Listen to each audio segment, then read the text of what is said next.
লাখ লাখ রোহিঙ্গার চাপ সামলাতে হিমশিম খাচ্ছে বাংলাদেশ। কক্সবাজারের ক্যাম্পগুলোতে জন্ম নিচ্ছে হাজার হাজার রোহিঙ্গা সন্তান। ফলে বাংলাদেশের ক্যাম্পেই তাদের সংখ্যা হু হু করে বাড়ছে।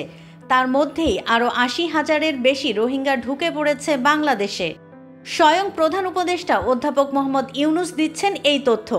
তার কথা অনুযায়ী মিয়ানমারের রাখাইনে নতুন করে সহিংসতার কারণে সাম্প্রতিক সময়ে আরও ৮০,০০০-এর বেশি রোহিঙ্গা বাংলাদেশে প্রবেশ করেছে। প্রধান উপদেষ্টা মোহাম্মদ ইউনুস এই তথ্য তুলে ধরেছেন মিশরে। সেখানে ১৮ ডিসেম্বর মালয়েশিয়ার উচ্চশিক্ষামন্ত্রী জাম্বুরি আব্দুল কাদির তার সঙ্গে সৌজন্য সাক্ষাৎ করতে এলে তিনি এই তথ্য তুলে ধরেন।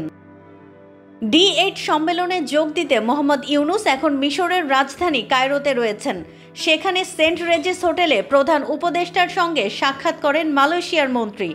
এ সময় তিনি রোহিঙ্গা সংকট সমাধানের জন্য আন্তর্জাতিক সহযোগিতা কামনা করেন। Double million offer Walton fridge কিনে পেতে পারেন ২০ লক্ষ টাকা, রয়েছে কোটি কোটি টাকার নিশ্চিত উপহার। প্রধান উপদেষ্টার কার্যালয়ের সংবাদ বিজ্ঞপ্তিতে বলা হয়, এ সাক্ষাতে দুই দেশের পারস্পরিক স্বার্থ সংশ্লিষ্ট বিভিন্ন বিষয়ের পাশাপাশি রোহিঙ্গা সংকট নিয়েও আলোচনা হয়।